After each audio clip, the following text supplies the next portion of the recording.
Esse texto aqui vai falar isso. Então, 2 Pedro capítulo 1, o verso de número 3, diz assim: o seu divino poder nos deu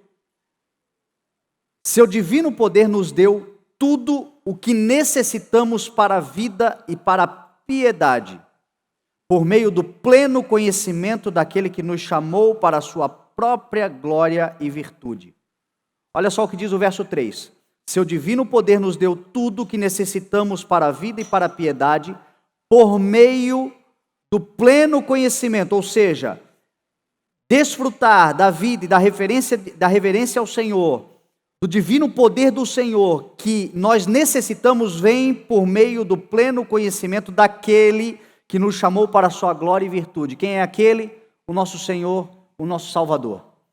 Ontem eu ministrava sobre as crianças, sobre nos tornarmos como crianças, e numa parte da mensagem eu falei sobre um momento onde nós tivemos esse final de semana foi Dia das Crianças, e eu entreguei os presentes para os meus filhos, e eu pude observar algumas coisas neles que nos inspiram e que nos levam a pensar no texto que Jesus falou em Marcos 10 sobre aquele que não se tornar como uma criança nunca entrará no reino. Jesus, quando ele fala isso, ele diz assim: digo-lhes a verdade, ou em verdade vos digo. É muito sério o que Jesus está falando, é uma sentença. Quando Jesus disse: aquele que não se tornar como uma criança nunca entrará no reino. O reino de justiça, o reino de paz, o reino de alegria, o reino de poder. O reino celestial, o reino que está dentro de nós, o reino que nos dá, então, o acesso a todas as promessas, aquilo que acontecerá, aquilo que nós já vivemos, mas vem por meio de nós nos tornarmos como crianças. E aí eu contei o testemunho da experiência que eu tive esse final de semana, com os meus filhos. Quando eu entrei em casa com os presentes do Dia das Crianças. Eles tiveram algumas atitudes. A primeira delas foi se alegrar genuinamente, uma alegria espontânea, uma alegria que, por me ver entrar com os presentes, eu pude ver nos olhos deles, eles estavam na mesa, sentados na mesa, comendo, terminando o almoço, e eles disseram: pai, porque me viram entrar com um presente. Paulo vai dizer em Filipenses 4:4 que nós devemos nos alegrar sempre no Senhor. Paulo diz assim: alegrem-se sempre no Senhor, novamente eu direi, alegrem-se. Paulo vai dizer aos Romanos, no capítulo 12, no verso 12, a carta de Romanos, no capítulo 12, tão falado, Paulo diz assim: alegrem-se na esperança. Então a alegria não é alegrar sempre no Senhor, no sentido, vemos o Senhor se manifestar. Quando Deus se manifesta, quando o Senhor está no nosso meio, quando o Senhor age, quando o Senhor faz algo por nós, a nossa maior retribuição, ou talvez a única retribuição que nós podemos dar diante de tanta graça, é alegria. É alegria, e às vezes nós não nos alegramos. Nós não nos alegramos porque nós não reconhecemos que o Senhor é bom, é constante, é presente em todo o tempo na nossa vida. A alegria é também um fruto do Espírito. O fruto do Espírito é a alegria. Não é simplesmente um sentimento, é um fruto. Aquele que está cheio do Espírito Santo, ele se alegra, e Paulo reforça dizendo: alegrem-se sempre no Senhor. Novamente eu direi, alegrem-se, lembrem-se de se alegrar com tudo que o Senhor tem feito. Aos Romanos ele vai dizer assim: alegrem-se na esperança. Alegrem-se não apenas na manifestação, mas se alegrem também na esperança de que um dia o Senhor se manifestará. Alegre-se na promessa. Talvez você não esteja vivendo ainda o cumprimento, a realização material da promessa, mas você carrega uma esperança dentro do coração? Você tem uma esperança sobre algo que o Senhor prometeu para você? A gente vê Abraão como pai da fé, sendo aquele que contra toda a esperança, em esperança creu.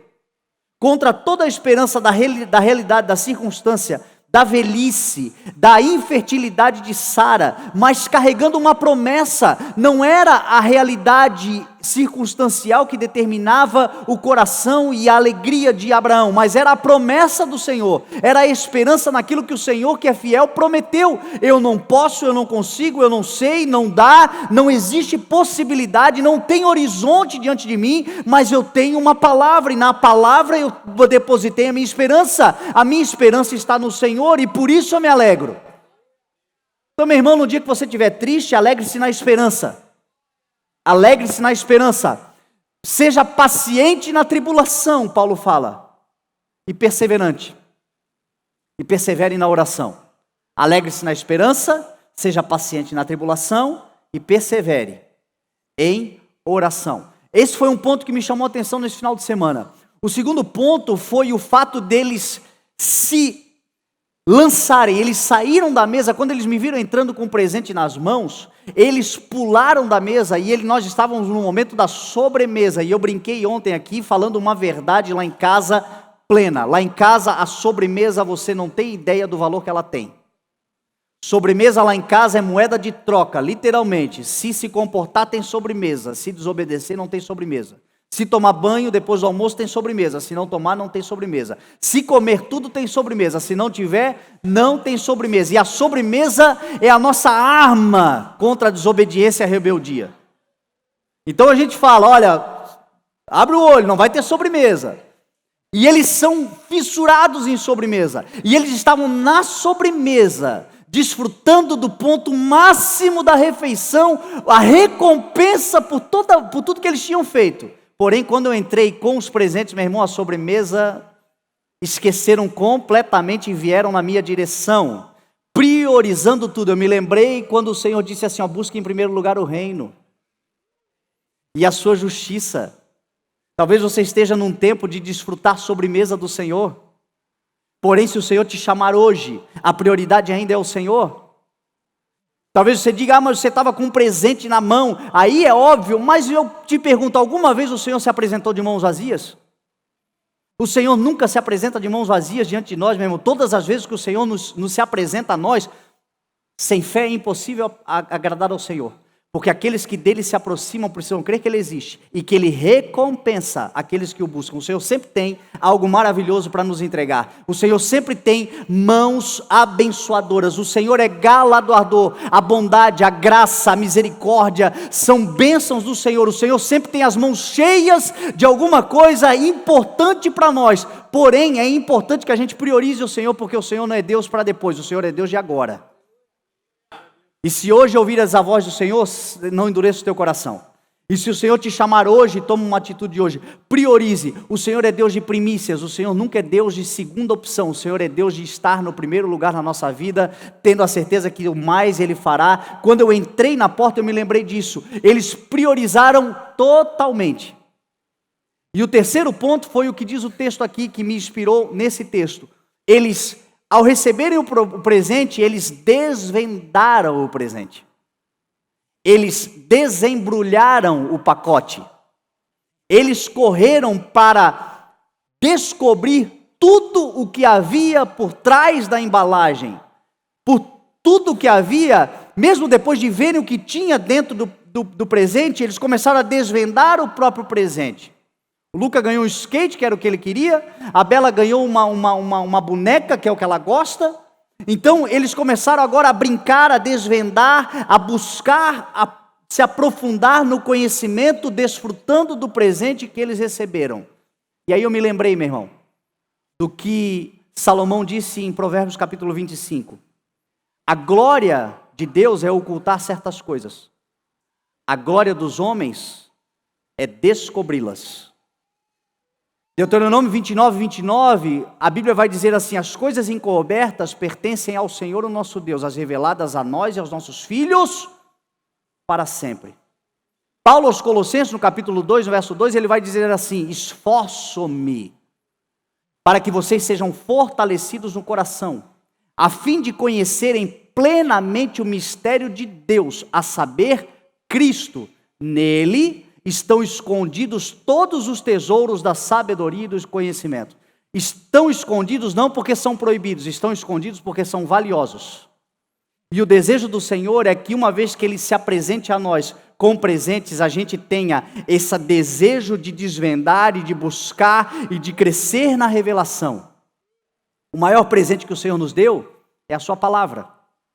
Não existe nada que se compare à palavra do Senhor. É um presente que eu e você carregamos. Talvez você tenha essa palavra hoje aí na sua mão, seja de uma forma normal aqui, clássica, como a maioria tem, ou eletrônica, ou você abre ou você liga a Bíblia, eu não sei o que você faz, mas a questão é o seguinte: tem muita gente que tem a palavra, mas ela está embrulhada, você não desembrulha o presente. Você não busca o crescimento no conhecimento. Você não busca desfrutar. Existem coisas que estão escondidas, não é porque o Senhor quer te proibir de descobri-las, mas é porque o Senhor quer que você desperte o desejo, a fome. Aquilo que o pastor Biro falou, eu tinha fome no início da conversão, eu queria conhecer, e eu tenho certeza que em mergulhar, em desembrulhar, em abrir o pacote, descobriu muita coisa. E o Senhor quer isso da sua igreja. E às vezes a gente está perguntando: Senhor, quando é que tu vai fazer? Quando é que o Senhor vai dar? Quando é que o Senhor vai me entregar? O Senhor já te entregou, só que o presente está lá em cima de algum lugar embrulhado.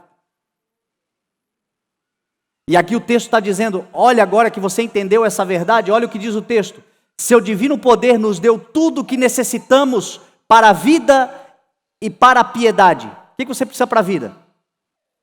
O que falta na vida? O que falta na piedade? A piedade aqui está se referindo ao relacionamento com Deus, a reverência. O que falta ministerialmente? O seu divino poder já nos deu por meio do pleno conhecimento daquele que nos chamou para a sua glória e virtude. Dessa maneira, que maneira? Pelo pleno conhecimento, Ele nos deu as suas grandiosas e preciosas promessas para que por elas vocês se tornassem participantes da natureza divina e fugissem da corrupção que há no mundo causada pela cobiça. Tudo isso por meio do quê? Do conhecimento. Meu irmão, desembrulha. Pega a palavra e faz dela a tua principal fonte de alimento. Quer crescer na vida e na piedade? Porque não se trata só de desenvolvimento ministerial. Erra, peca, enganado está aquele que tem a Bíblia apenas para pregar. Eu vou ler a Bíblia porque eu preciso pregar. Eu vou ler a Bíblia porque eu preciso ter uma palavra para alguém. Eu vou ler a Bíblia porque alguém me chamou para um connect. Eu vou ler a Bíblia porque alguém me chamou para trazer. Meu irmão, você lê a Bíblia primeiro para viver, para desembrulhar como um presente especial, memorável, extraordinário, eterno, poderoso, magnífico que o Senhor deu. E uma vez que você desembrulha esse presente, você tem todo o poder para desfrutar de todas as preciosas e grandiosas promessas que o Senhor nos fez participantes. Mas tem coisa, meu irmão, que só pelo conhecimento. E o conhecimento se busca. Conhecimento se deseja, sabedoria é algo que o Senhor dá a todo aquele que pede livremente, mas em pedindo vai buscar, vai ler. Ele lê a palavra, ele busca a palavra, ele tem fome pela palavra e o Senhor desenvolve. Então o texto aqui está dizendo: seu divino poder nos deu tudo o que necessitamos para a vida e para a piedade por meio do pleno conhecimento. É sempre pelo conhecimento. Quando não há conhecimento, não tem como desfrutar. Você não desfruta daquilo que você não conhece. Dessa maneira, Ele nos deu as suas grandiosas e preciosas promessas para que por elas vocês se tornassem participantes da natureza divina e fugissem da corrupção que há no mundo causada pela cobiça. Você sabe o que é cobiça? Aqui o texto original, a palavra original, cobiça, significa desejo por aquilo que é proibido. Você sabe como é que você começa a se livrar dos desejos por aquilo que é proibido? Quando você tem o conhecimento daquilo que é santo. Quando você tem o conhecimento daquilo que é eterno. Às vezes a igreja fica brigando consigo mesma. Ô miserável homem que eu sou, eu quero levantar, eu quero fazer e eu não consigo. Quando eu quero fazer eu já caí.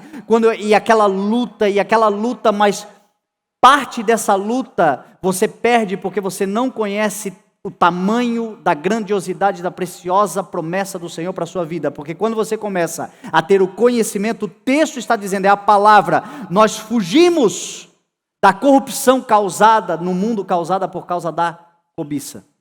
Você tem uma referência. A promessa é tão maravilhosa. O que o Senhor tem é tão grandioso.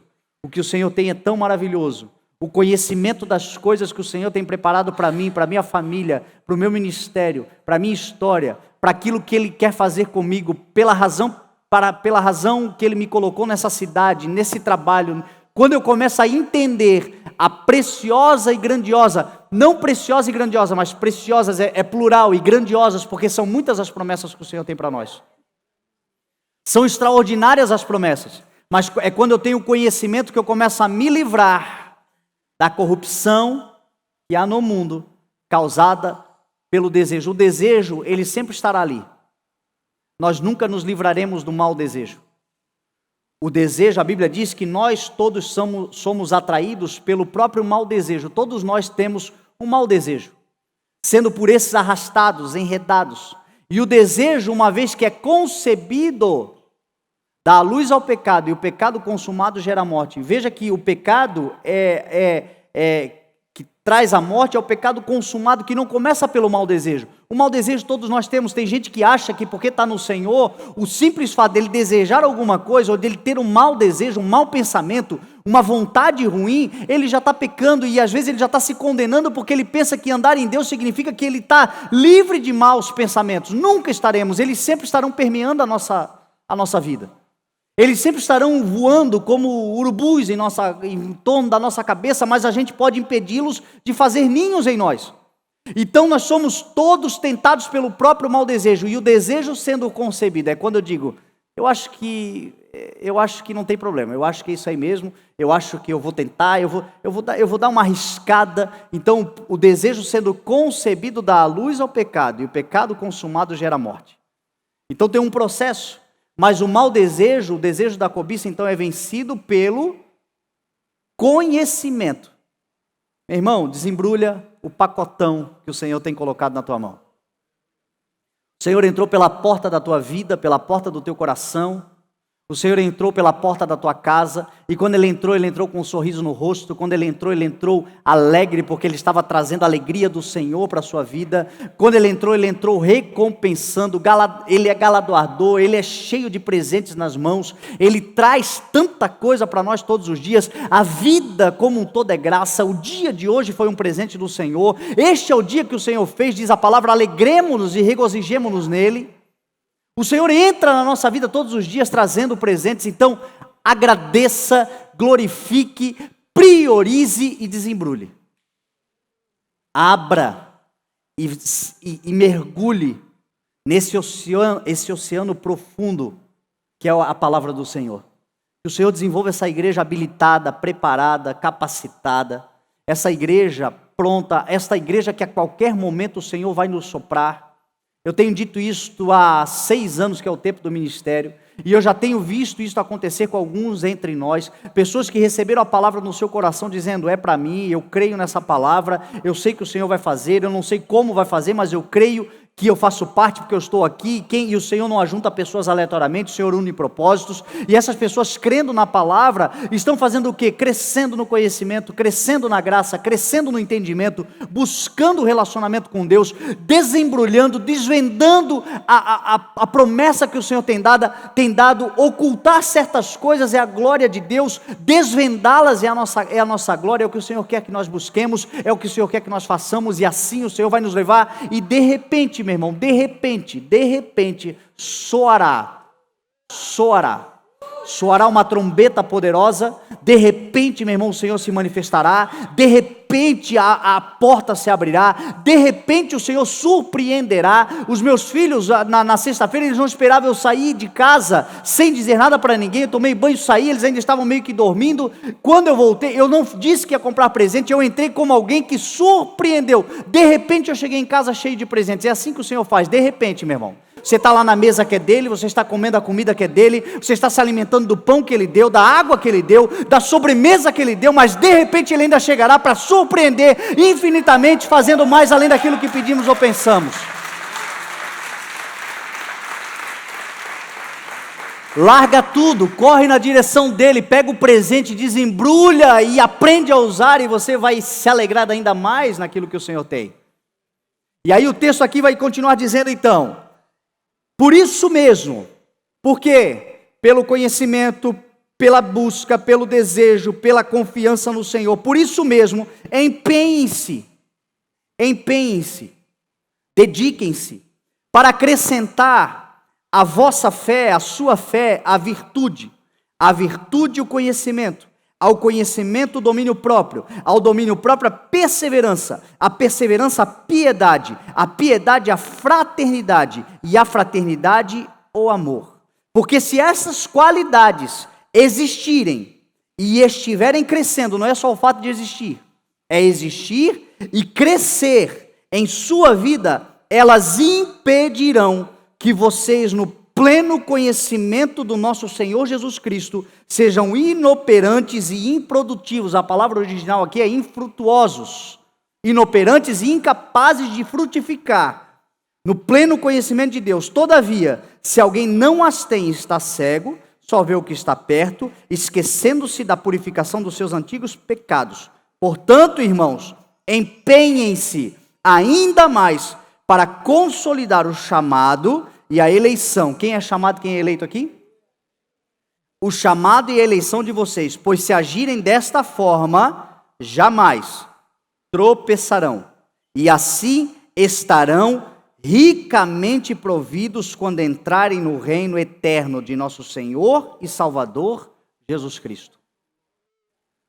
Paulo vai dizer que cada um deve andar, não tendo de si mesmo um conceito muito elevado, mas tendo um conceito equilibrado, de acordo com a fé que recebeu.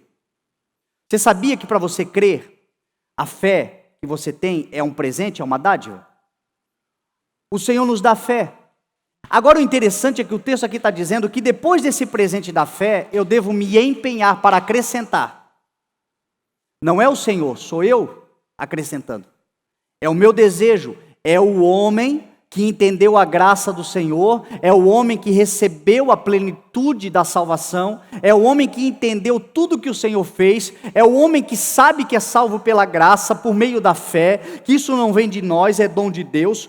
Entretanto, esse homem entende que a graça, ela não é só salvadora, mas ela também uma instrutora que nos desenvolve, a graça também desenvolve, a graça também me ensina a desenvolver. A graça me ensina a renunciar, a graça me ensina a buscar, a graça me ensina a acrescentar. Agora empenhe-se para acrescentar à vossa fé a virtude. Virtude aqui são valores morais, virtude aqui são valores éticos. O Evangelho também é uma carta de ensino moral, ético. O Evangelho, ele não é apenas uma fonte de salvação eterna que nos dá a garantia da vida eterna, mas ele é também uma forma de transformação de caráter. Ele age também nos transformando de dentro para fora e manifestando no mundo o fruto que a salvação produziu em nós. É por isso que Paulo diz, aquele que furtava agora não furte mais, antes trabalhe, para que tenha o que comer e ainda seja generoso com aquele que precisa. Aquele que mentia, mentira é coisa dos filhos do diabo, que Jesus Cristo falou. Agora ele não mente, ele é alguém que se manifesta na verdade. Ele anda num caminho de verdade. Aquele que tinha o coração endurecido, petrificado, o Senhor agora o trocou o coração de pedra por um coração de carne. Aquele que antes não tinha nenhum tipo de sinal dentro de si, de comportamento, uma voz do Espírito induzindo a andar num caminho de retidão, num caminho de bom relacionamento, num caminho de bom testemunho. Agora ele tem, ainda que ele não tenha um conhecimento tão pleno da palavra, mas ele já tem dentro dele um sinal dizendo, filho, vai por aqui, vai por ali, faça isso, não faça mais aquilo. Então o Evangelho, a fé, a graça do Senhor, ela me ensina a acrescentar. O desejo de buscar agora do Senhor essa virtude. Senhor, me ensina as tuas virtudes. Me ensina os teus valores. Cristo, quando se manifestou na terra como homem, ele se manifestou para cumprir o propósito de Deus, fazer a vontade do Pai e para nos ensinar no comportamento terreno e nos relacionamentos interpessoais a cultura do céu. Então Cristo não é só um modelo de salvação, ele é um modelo do homem perfeito também. O homem perfeito nas suas relações. essa virtude que o alto pode dar. E o Senhor está dizendo aqui, através da vida de Pedro, empenhe-se agora ainda mais para acrescentar à sua fé a virtude. A virtude, o conhecimento. Uma vez que eu começo a desfrutar e aprender dos valores, por isso a importância da congregação, porque a virtude normalmente ela é desenvolvida, na maioria das vezes ela é desenvolvida pelos relacionamentos. Paulo falou assim, não se deixe enganar, as más companhias corrompem os bons costumes. Então, quando nós viemos para o reino de Deus, para o evangelho, o que começa a acontecer conosco? Nós começamos a andar agora com pessoas que querem mudar de vida, com pessoas que querem acertar, com pessoas que estão cansadas daquela vida de promiscuidade, de pecado, de erro, e agora elas querem acertar. E na comunhão uns com os outros, nós vamos nos tornando virtuosos. Então a virtude, ela vai acontecendo também pelo relacionamento, a importância da congregação, do não andar sozinho, do começar a se envolver agora. Por isso que o Salmo 1 diz, bem-aventurado o homem que não segue o conselho dos ímpios, que não se assenta na roda, dos zombadores, antes a sua satisfação está na lei do Senhor, ou seja, ele se preocupa com os seus relacionamentos, porque os relacionamentos vão nos moldando também, vai moldando o nosso caráter. E a virtude, o conhecimento da palavra. Esse texto aqui está falando muito forte sobre o conhecimento, sobre a importância da igreja buscar o conhecimento. Ao conhecimento, o domínio próprio. Outro dia a gente estava conversando, eu e o pastor Marlon, sobre isto. O pastor Marlon estava compartilhando comigo algo que o Senhor está tratando com ele também. Eu acho que é nesse texto aqui, pastor, que você está lendo. Falando sobre o desequilíbrio emocional, muitas vezes está atrelado à falta de conhecimento. Às vezes as pessoas, por não conhecerem, por não entenderem determinadas coisas, é onde elas são intransigentes, muitas vezes mal educadas. Tem pessoas que são grosseiras, e quando você vai conversar com elas, você percebe que isto, na verdade, é uma autodefesa, é meio que um mecanismo de autodefesa, mas vem da ignorância. Que a ignorância leva ao desequilíbrio, a ignorância, a não conhecer determinadas coisas, muitas vezes leva à rejeição, leva a tomar atitudes erradas. Mas uma vez que você começa a conhecer, você tem domínio próprio. Você sempre tem domínio daquilo que você conhece, é ou não é? Aquilo que você... Estou vendo aqui, eu ainda não consegui gravar o teu nome plenamente. A Clau agora ela vai abrir uma risoteria. Quem aqui já comeu risoto? Eu comi esse risoto, Jesus amado. Está do lado da Gi, que é o Senhor Hambúrguer. Crente gosta de comer, né? Então assim, eu tenho certeza que elas, quando estão lidando ali com o risoto, o conhecimento da receita mostra um domínio. Eu, meu irmão, na cozinha eu sou uma negação. E interessante que a primeira coisa que me dá quando eu vou para a cozinha é raiva. Interessante, me dá raiva, mas por quê? Porque eu não entendo o negócio. Eu sei que eu vou causar algum tipo de problema. E a ignorância na cozinha me dá raiva, e na verdade é falta de conhecimento. Então o conhecimento traz domínio. Então se esforce para trazer na sua vida a fé, a virtude e o conhecimento. Aí ele continua dizendo, ao conhecimento, o domínio próprio. Ao domínio próprio, a perseverança. E agora que você conhece, agora que você domina, permaneça, meu irmão. Agora que você já tem a sabedoria, isso tem a ver com uma profissão, isso tem a ver com algo que o Senhor tem dado para você realizar. Às vezes você tem todo o conhecimento, você tem a habilidade necessária, mas te falta o quê? Acreditar que existe um tempo e um modo para as coisas se manifestarem. Acreditar que tem um Deus de promessa que no tempo próprio manifestará, que há um tempo determinado para todas as coisas. E isto vem da perseverança, a constância, a estabilidade e a tolerância. Isto é perseverança. Eu já preguei uma vez só sobre isso. Perseverança no grego é upomone, significa estabilidade, constância e tolerância. Se te falta estabilidade, se te falta constância, se te falta tolerância, te falta perseverança. Uma vez que você se torna uma pessoa estável, e estabilidade só tem em um lugar, na rocha. Só é estável quem firma os seus pés na rocha, Cristo. Este está estabilizado. Uma vez que você começa todas as coisas em Cristo, começa em Cristo e vai dar certo.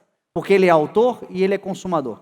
Uma vez que você está estabilizado em Cristo, agora você tem constância. O constância o que é? É você caminhar na velocidade que você pode, na força que você tem, mas não parar. É pegar a mão no arado e não olhar mais para trás. É ter a certeza que você está firmado numa palavra, numa promessa, numa verdade, numa profecia, e agora todos os dias dar passos, ainda que lentos, mas constantes, na direção daquilo que o Senhor te prometeu. E uma vez que você é constante e é equilibrado, você começa a ter tolerância. Porque não basta ser constante, equilibrado e intolerante. Você começa a ter paciência com os irmãos. Você começa a chamar pessoas para andarem no caminho junto com você. Você começa a entender que existem certas pessoas que não estão ainda no nível de conhecimento que você tem, no tempo que você tem. Isso é muito importante, especialmente para dentro da igreja. Porque nós lidamos dentro da igreja com gente de todo nível espiritual, e alguns de fato já têm um conhecimento que outros não têm. O interessante é que o Senhor não leva em consideração a ignorância, o Senhor espera o tempo, o Senhor vai desenvolvendo cada um. Então a perseverança tem a ver com isso. Tem gente que desiste das coisas, não é porque ele não está em Cristo, não é porque ele não faz as coisas, é porque as pessoas do lado dele não estão na velocidade dele, ele pega e larga tudo. Você conhece gente assim? Você conhece líder que larga tudo porque os liderados não andam na velocidade dele? Você imagina se Jesus, por acaso algum discípulo andou na velocidade de Jesus? Jesus não era só constante, Jesus não era só equilibrado, Jesus era extremamente tolerante. Ele tolerava a incredulidade, ele tolerava a diferença, ele tolerava até a hipocrisia. Ele tolerava, ele sabia tolerar. Agora você imagina se Jesus joga tudo para cima, quando ele começou a ter que lidar com o fariseu, quando ele começou a ter que lidar com a incredulidade de Pedro, quando ele começou a ter que lidar com os desvios de Judas, porque ele já sabia dos desvios. Você imagina se ele joga tudo para o alto, eu e você não estaríamos hoje aqui, teríamos perdido a salvação. Foi por causa da tolerância, e a igreja está no mundo exatamente para isso. Foi nos dado o ministério da reconciliação, e reconciliar muitas vezes é ter um tempo, é esperar o tempo de Deus, é esperar a maturidade de Deus, é tolerar, é não jogar para o alto todas as coisas grandiosas e poderosas que o Senhor está te dando, porque pessoas do teu lado ainda não têm a velocidade ou o entendimento que você tem. Aprenda isso como líder, porque isso vai ser importantíssimo para o teu desenvolvimento, a domínio próprio, a perseverança, a piedade, que é esta reverência ao Senhor, a piedade, a fraternidade, que é o amor uns pelos outros, e a fraternidade, o amor, porque se essas qualidades existirem em vocês, elas impedirão que no pleno conhecimento do nosso Senhor Jesus Cristo, vocês sejam inoperantes e infrutuosos, improdutivos. Então, meu irmão, que a gente como igreja se levante hoje para acrescentar a toda a fé que o Senhor tem nos dado. Nós já temos. Jesus falou que se você tiver a fé, ainda que seja pequena como um grão de mostarda, você terá poder no nome de Jesus para dizer a montanhas que elas sejam lançadas ao mar, e assim elas serão. Você terá a autoridade do Espírito para fazer grandes coisas. Tudo é possível aquele que crê no nome do Senhor. Tudo é possível aquele que confia na promessa, aquele que sabe o que Cristo fez por ele, aquele que já recebeu. Nós já recebemos esse dom da fé, nós já temos como igreja o dom da fé. Talvez nós estejamos ainda improdutivos, inoperantes, porque falta nós acrescentarmos a fé que nós temos. A virtude, o conhecimento, o domínio próprio, a perseverança, a piedade, a fraternidade, o amor. Talvez seja isso que o Senhor esteja nesta noite te chamando como homem e mulher de Deus, a buscar, a desvendar, a acrescentar. Tudo que nós precisamos para acrescentar na nossa vida está aqui. Talvez você esteja dizendo: Senhor, algo poderoso precisa acontecer. O Senhor olha no teu coração e você tem fé, mas falta habilidade com a fé que você tem. A fé é um dom, e dom se desenvolve. Então que o Senhor desenvolva, que a gente possa desenvolver o dom da fé que o Senhor nos deu, meditando nessa palavra, acrescentando a fé. A fé pode ser acrescida, a nossa fé pode ser acrescentada, podemos acrescentar muitos valores. E o Senhor está dizendo hoje para nós, faça isso. E você vai desenvolver a habilidade e o dom da fé. E você vai ver que a fé é o agente catalisador do grande milagre, do grande poder, das coisas que podem acontecer pelo poderoso nome de Jesus, mediante a fé. Jesus disse que tudo é possível àquele que crê. Os discípulos criam no poder de Jesus, mas eles, crendo absolutamente no poder de Jesus, enquanto Jesus estava com eles, muitas vezes eles não conseguiam sequer expulsar um demônio. É por fé, falta de fé? Não. É por falta de habilidade no dom da fé. Era por falta de conhecimento, de virtude, de domínio próprio, de perseverança, de piedade, de fraternidade, de amor. Que a gente desenvolva a nossa fé. E você vai ver que através daquilo que o Senhor tem dado nas tuas mãos, meu irmão, você vai fazer coisas grandiosas para a glória do nome do Senhor. O Senhor vai exaltar sobremaneira a sua igreja, pelo conhecimento. Todas as promessas já existem, todas as verdades preciosas e grandiosas já estão sobre nós, a fé já nos foi dada, a certeza de que nós vamos viver e vencer já temos, porque Jesus Cristo já garantiu. Mas o que nos torna produtivos, frutuosos e operantes é o acrescentar. É ter esta fome de desembrulhar o presente que o Senhor tem nos dado. Nós, como brasileiros, somos presenteados com a liberdade religiosa. Nós somos presenteados por Deus com a liberdade de culto. Nós somos presenteados com Deus com a liberdade de podermos ir nas praças, de podermos nos reunirmos nos lares, enquanto irmãos nossos estão sendo massacrados em todo o mundo, perseguidos em todo o mundo. Ao Brasil, Deus deu um presente, o presente de se tornar um berço de avivamento, um celeiro de missão, um povo separado para anunciar as grandezas do Senhor por toda a terra. Não vai ser dado, já foi dado, só precisa ser desembrulhado, conhecido. Só precisamos nos aprofundar. E quando o Senhor olhar para nós e olhar para nós e vermos que estamos prontos como obreiros aprovados, que não tem do que se envergonhar, mas que manejam corretamente o presente que Ele nos deu, irmão, prepare-se para ser soprado por toda a terra. Nações ouvirão o que você carrega, e o poder do nome de Jesus, mediante a fé que Ele plantou dentro de você, acrescida de tudo isto que cabe a nós buscarmos. Paralíticos serão curados, enfermos serão curados, cativos serão libertos. O poder do nome de Jesus se manifestará e você terá satisfação total e plena, porque nada se compara, não existe nada na vida que se compara à satisfação de ter sido um instrumento de Deus de bênção na vida de alguém. Não tem nada mesmo, não tem nada. Se você já tem na sua vida uma experiência de alguém que chegou para você e disse assim: aquele dia, a palavra que você me deu, o abraço que você me deu, a mensagem que você trouxe, o cuidado, Deus te usou. Se você tem na sua vida a satisfação de um dia ouvir de alguém um testemunho dizendo assim: ó, Deus te usou, você sabe que não existe nada que se compare a essa satisfação. Então desembrulhe esse presente em nome de Jesus, ele já foi dado. Amém? Vamos nos colocar de pé e vamos orar?